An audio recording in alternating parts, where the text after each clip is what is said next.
को मिला के खूब ज़्यादा देरी तक खूना जाता है। अब खूनने के बाद क्या होगा बताइए, इनका हालत क्या हो जाएगी, पिदुला हो जाएंगे। तो पिदुला हो जाएंगे तो भाई इनको क्या किया जाएगा, एक ठो कपड़ा लेकर, एक ठो कॉटन का कपड़ा लेकर उसमें रख दिया जाएगा और उसको खूब तेज़ी से निचोड़ दिया जाएगा। हेलो बच्चों, तो कैसे हो आप लोग? आई होप कि सभी लोग बढ़िया होंगे, स्वस्थ होंगे और अच्छे से पढ़ाई कर रहे होंगे।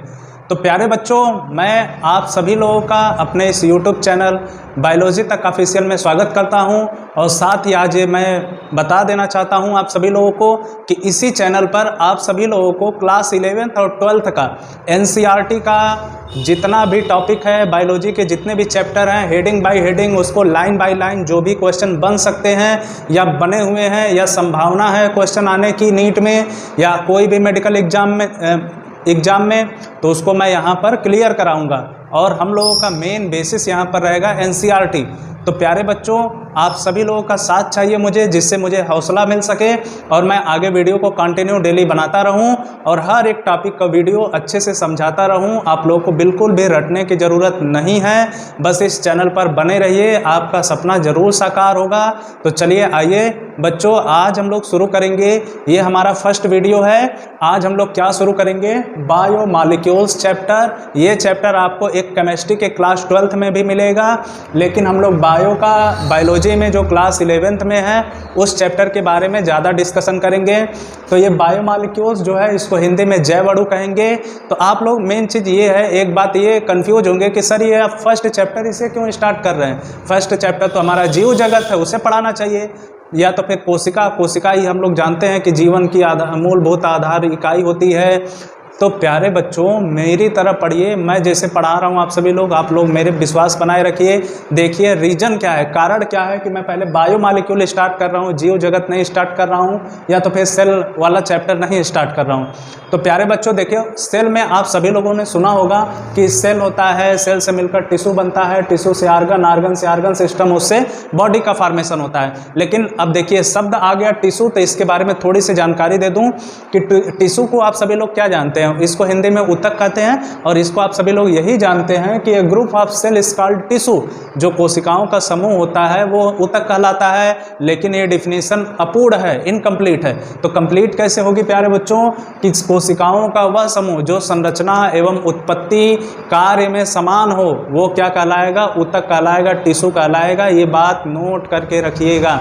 तो प्यारे बच्चों, हम लोग चलिए आइए बायोमॉलिक्यूल्स। अच्छा, तो हम लोग शुरू क्यों कर रहे हैं वो हम बता दें आपको, क्योंकि हमको पता है सेल से मिलकर टिश्यू बनेगा, इससे आर्गन, आर्गन सिस्टम, बॉडी। तो कह सकते हो बॉडी किससे बनी है, सेल से, लेकिन ये सेल किसी चीज़ से मिलकर बना होगा ना। तो ये सेल किससे बना होता है, बायोमॉलिक्यूल से। यानी कि कुछ ऐसे मॉलिक्यूल्स होते हैं जो कि अर्थ में, हमारे पृथ्वी में पाए जाते हैं, जैसे कार्बन, हाइड्रोजन, ऑक्सीजन, नाइट्रोजन, ये सभी जो हमारे पृथ्वी में पाए जाते हैं, उनमें से कुछ एलिमेंट जो है उन्हीं से मिलकर सेल का फॉर्मेशन होता है, उससे से मिलकर टिश्यू का फॉर्मेशन होता है। तो प्यारे बच्चों, NCERT के पहले ही लाइन में आप लोग देखेंगे, पहले ही पैराग्राफ में आप सभी लोगों को वहाँ पर लिखा हुआ होगा, आप सभी लोग उसको पढ़ सकते हैं या वीडियो देखकर समझ सकते हैं।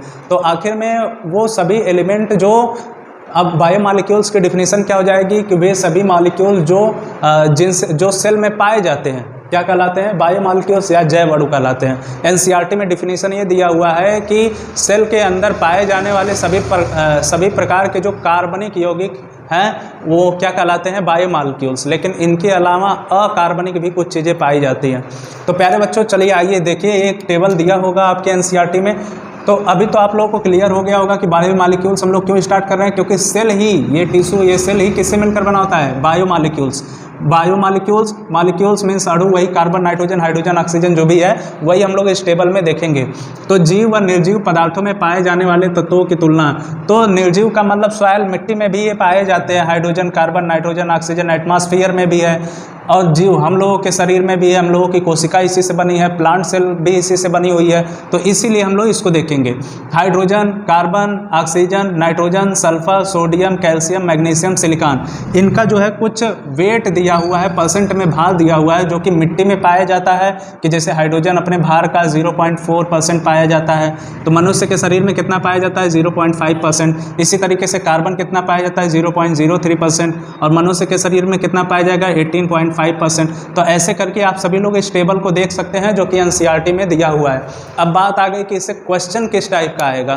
तो क्वेश्चन मैं बता दूं कि आपको एनसीईआरटी का जब फर्स्ट पैराग्राफ की लास्ट लाइन आप पढ़ोगे तो वहाँ पर देखोगे लिखा होगा कि जीवों में, यानी कि जो जीव होते हैं, जो ऑर्गेनिज्म होते हैं, चाहे वो प्लांट हो चाहे एनिमल हो, उसके अंदर हाइड्रोजन और जो कार्बन है इनकी मात्रा जो है कि भूपर्पटी से ज़्यादा होती है। तो ये क्वेश्चन बन सकता है आपके नीट में, या तो एक ये क्वेश्चन बन सकता है कि क्या सभी भूपर्पटी में, मतलब मिट्टी में, सॉइल में पाए जाने वाले सभी एलिमेंट हमारे बॉडी में पाए जाते हैं। तो आप लोग सोचिए कि ऐसा नहीं हो सकता है, क्योंकि मिट्टी के अंदर सोना भी पाया जाता है, ज़मीन में चांदी भी पाया जाता है, तो हमारा शरीर तो इनसे मिलकर बना नहीं होता है। लेकिन हमारा शरीर जिससे बना हुआ है, हमारी जो सेल्स जिससे बनी है, जिस बायोमॉलिक्यूल से, वो जरूर भूपर्पटी के अंदर पाया जाता है। ठीक है प्यारे बच्चों, तो अब हमको पता कैसे चला कि भाई हमारी सेल जो है इन तत्वों से मिलकर बनी हुई है। तो इसके लिए एक एक्सपेरिमेंट दिया हुआ है एनसीईआरटी बुक में। वो एक्सपेरिमेंट क्या है, चलिए आइए देखते हैं। तो बच्चों इसको जानने के लिए यह प्रयोग किया गया था ना कि कोई पत्ती ले लिया गया, वो तो प्लांट सेल हो जाएगी, या तो कोई लीवर की सेल ले लिया गया, या तो एनिमल का हो जाएगा। तो या तो इन दोनों को, या तो किसी एक को, ठीक है, इसको लेकर एक खननी में, जैसे खननी में शादी ब्याह में देखे होंगे, इसे लोहा की तरह रहता है, उसमें ऐसे खूना जाता है, बता रहे हैं।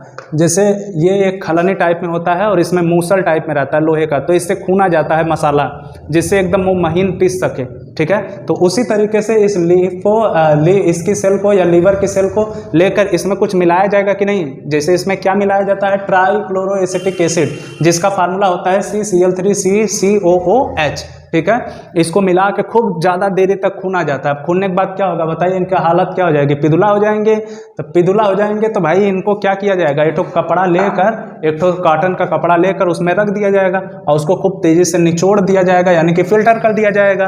तो उसका जूस जो एसिड में घुल गया है, पत्ती का जो भाग घुल जाएगा, वो तो ऐसे गारने पर कुछ भाग नीचे नहीं आ जाएगा, तो नीचे गिर आएगा, जिसे क्या बोलेंगे, फिल्ट्रेट।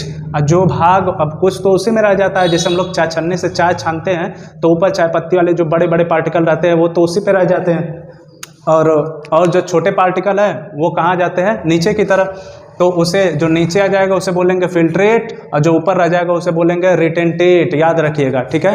तो यहाँ पर एसिड सॉल्युबल पूल और एसिड इनसॉल्युबल पूल क्या होगा, जो इस एसिड में, ट्राइक्लोरोएसिटिक एसिड में जो घुल गया होगा जो पार्ट इनका, वो एसिड सॉल्युबल पूल कहलाएगा, और जो भाग नहीं घुला होगा वो एसिड इनसॉल्युबल पूल कहलाएगा।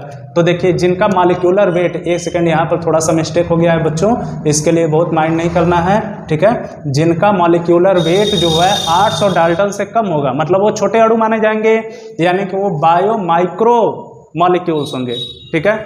तो जिनका मॉलिक्यूलर वेट 800 डाल्टन से कम होगा वो क्या कहलाएंगे, फिल्ट्रेट, मतलब वो छन जाएंगे, इसमें घुलने के बाद बढ़िया से छन के आ जाएंगे नीचे। तो इनमें कौन कौन सा, उस कोशिका का कौन कौन सा भाग आ सकता है, एमाइनो एसिड, न्यूक्लियोटाइड जो होते हैं, न्यूक्लियोसाइड होते हैं, और सिंपल शुगर जो है वो घुलकर नीचे आ सकती है एसिड के साथ। फिर इसके बाद एसिड इनसॉल्युबल पूल क्या होगा, जो बड़े बड़े पार्टिकल होंगे कोशिका में, तो उनका मॉलिक्यूलर वेट जो है वो 800 डाल्टन से ज़्यादा होगा, वो इसी में पड़े रह जाएंगे, तो इन्हें क्या बोलेंगे, रिटेंटेट। और इनका एग्जाम्पल क्या है, protein, lipid, nucleic acid and polysaccharide. अब तो ये जान गए कि ये बायो माइक्रो मॉलिक्यूल है और ये बायो मैक्रो मॉलिक्यूल है, ठीक है। फिर इसके बाद अगर हम लोग देखें कि इससे क्वेश्चन क्या पूछेगा, मेन तो हमारा टॉपिक यही है ना कि हम लोग नीट का या कोई क्वेश्चन सॉल्व कर लें। तो क्वेश्चन कैसे पूछता है वो मैंने लिख दिया है, which is not part of acid soluble pool, कि इनमें से कौन सा एसिड सॉल्युबल पूल नहीं है। तो आप यहाँ पर आराम से देख सकते हैं, अमाइनो एसिड जो है ये तो इसका पार्ट है, न्यूक्लियोटाइड ये भी इसका सॉल्युबल पूल का पार्ट है, लेकिन लिपिड जो है ये इसका पार्ट नहीं है, ठीक है। एक चीज़ और मोस्ट इंपॉर्टेंट यहाँ पर नोट कर लेना इस लिपिड के बारे में, ठीक है। लिपिड क्या होता है, एग्रीगेटिव होता है। क्या होता है, एग्रीगेटिव,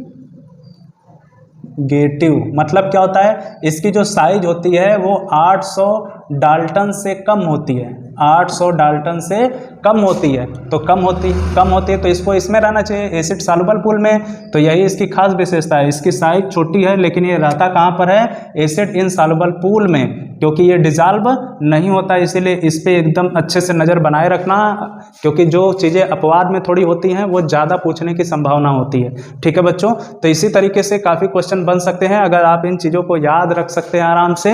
एक बार दो बार इस वीडियो को देख लीजिए और अपना नोट्स बनाइए इसी को देखकर। मैं इतना मेहनत से बोर्ड पे लिख सकता हूं तो आप भी अपने कॉपी पर लिख सकते हो। ठीक है, तो वीडियो जो अगर पसंद आ गया तो दोस्तों को एक बार शेयर कर देना, और अगला टॉपिक जो है वो अगली ही हेडिंग यानी कि अमाइनो एसिड होगी। ठीक है प्यारे बच्चों, धन्यवाद।